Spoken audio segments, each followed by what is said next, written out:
Hello and welcome to part 2 of this mini webinar series looking at Wheeler's ePlatform. Once again, my name's James Richmond. I'm one of the UK-based account managers for Wheeler's ePlatform. And in part 2, we're going to be looking at the administrator page in more detail. At least one user in each school will be assigned administrator privileges, and ordinarily that's the librarian or the person that's going to be looking after the ePlatform system within the school. And so when you sign up, you'll be issued with an administrator password and username, which then allows you access to the additional areas. And so when we were looking at part 1 as a student side perspective, so how you can search for a book, how you borrow a book, and then the various different interactions that you can do within the book, including applying the dyslexia settings, you'll notice that we've now got 2 additional areas that have been opened up to us. We've got the admin area and we've got the shop area. So these 2 areas aren't available to students. We'll be looking at the key administration settings and things that you'll be looking at both during the setup process and as an ongoing task. And we'll be talking about the various different customization features you can use to really tailor your own ePlatform experience and make it a bit more visibly friendly to your school. First off, we want to look at getting some users onto the ePlatform system so they can start borrowing books. We support, as I mentioned in the first video, single sign-on, which can be done via setup with your IT department, or we can do a CSV upload, or we can look at self-registering users. Each one of those has its own pros and cons. It depends on the preference of each individual school as to which of the options would be most suited. Within the patrons area, we can view individual users, and we can also import and update users here as well. So if we're looking at the import users tool, then we can add the CSV file in bulk and then upload all of our users in one go. And so minimum requirements here would be a username and a password, but you can see the other fields that we support include name, titles, we can include email, year level, date of birth, etc. So the only requirements are that a username and a password is compulsory. All of the other fields are optional. More often than not, the username will be the student's name or the email address, or you can encrypt it and use XYZ123 and then use any internal copies to convert that to an individual student. Once you've populated your file, you can find the location here using the choose file option, match up the columns with the titles that ePlatform requires, and then click update. And normally within 3 or 4 minutes, the data has been uploaded, ready for students to then start borrowing books. You can click on the view history button up here, which then shows a history of the previous uploads, which can be useful when it comes to updating the year level of your students the following year if you use the age restriction facility, which we'll take a look at just next. The age restriction facility allows you to stop younger children from accessing material that you deem to be inappropriate for their age level. Where you have the ability to upload the data for your users, you can include either date of birth, age, or year level. And of course, date of birth or age are personal bits of information that aren't really necessary. And so most schools will use the year level as the way to restrict books. What we're looking at on screen here is the menus that the filters, that you can change to display different items. And then we've got a list of the books that are available within your ePlatform catalogue, which then you can edit to apply an age restriction to. The sort automatically defaults to the highest average year level.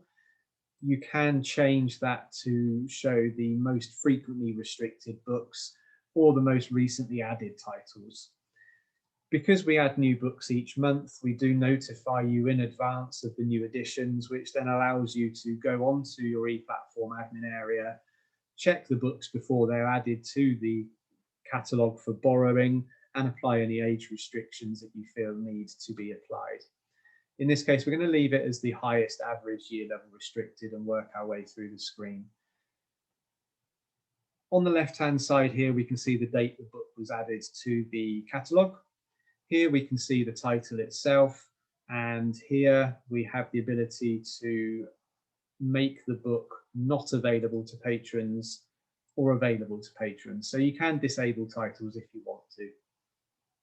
The restricted frequency tells us how many other libraries have added a year level restriction to this particular book, and the average year level restricted tells us what the highest average is that's been applied to this particular title. You don't have to use these year levels. You can use those as a guide.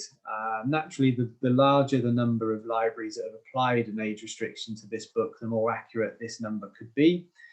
You can choose whatever you want to add. So if you feel that this book isn't applicable for year 11, you feel it's more a year 12 or above, you can simply type in 12 in the box here on the right hand side, which then means that when you save this, this book will only be available to students who are in year 12 or above.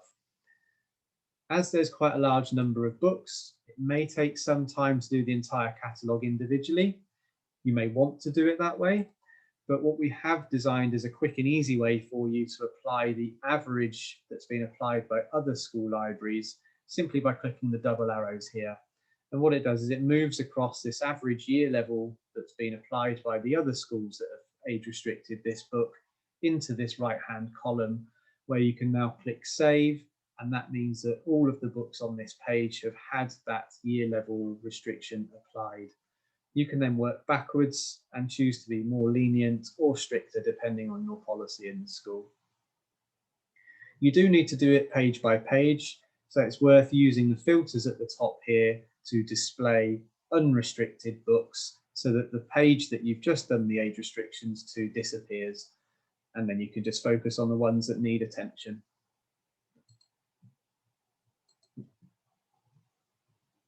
Next thing to look at would be the MARC export area.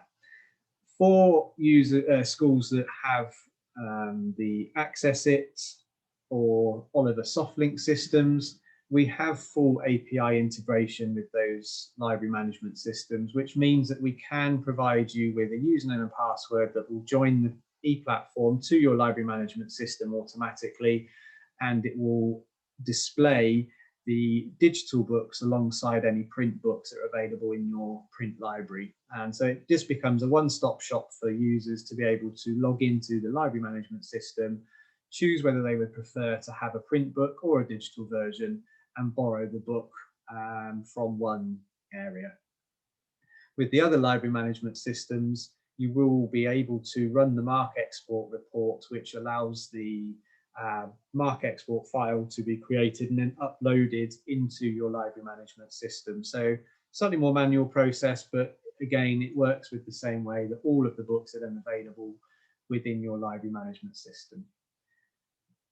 The subscription plan section allows you to have a very quick look at what membership options you currently have available, what dates they were set up and due to renew on, and it also allows you to download previously issued invoices. So if you do need copy invoices, this is the place to go to.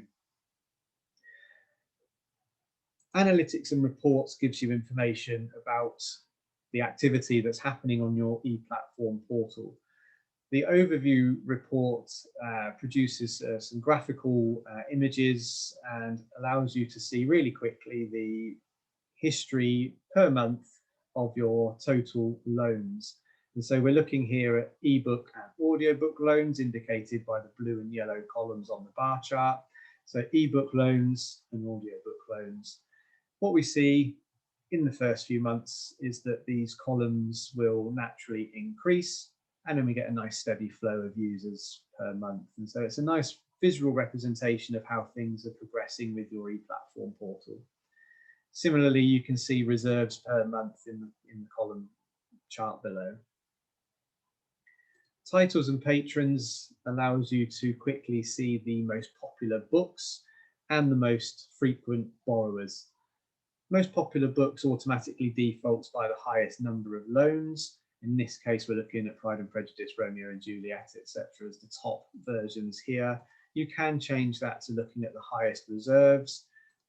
Highest reserves would indicate that you may want to add additional copies because it's a popular book and there aren't enough copies currently available to meet the demand in the school. So it's a nice way of being able to see what you may choose to add from the shop if you wanted to. And then patrons is a great way of being able to see who your most popular or readers are within the school. So it just gives you a really quick snapshot of number of borrows per user. The most detailed reports come within the advanced reporting tab. The loan report produces an Excel file of information around the loan history. So you'll get a spreadsheet which includes the user, it'll include the book that they've borrowed, the format of the book, so whether it's an ebook or an audio book. It will tell you the date and time that they borrowed it, the date and time that the book was returned, whether it was returned early or whether the loan naturally expired after the 14-day loan duration. And it will give you a number of pages within the book. And so it's a really detailed report that gives you lots of information and ultimately is where you'll be looking to get details to show to SLT or the head of the school to prove that this is working within the library. Other reports that are worth noting are the patrons report. Basically produces a list of active patrons within the library. Again, it puts it into Excel. Now, the patrons report will only show patrons who have either logged in if you use single sign-on with setting up the logins for ePlatform, or it will show you all of the users that have been uploaded via the bulk upload if you've chosen to use the CSV upload route for your library logins. So if you run the patrons report and you do have single sign-on connection, you notice there's only a small number of users that are showing up. It's because the patrons need to log in before we know who they are. The complete title report is what it says. It's a list of all of the titles that are available from the portal, which is your ePlatform catalogue. And the weeding report will show you books that you have purchased that have expired and are no longer available. So it's applicable to those of you who have bought stock from the shop and want to see what needs to be replaced. There's a quick and easy way to jump straight to the advanced reports, and it's a separate section here that's dedicated to just the advanced reporting tab. Towards the bottom here, we have the customization area.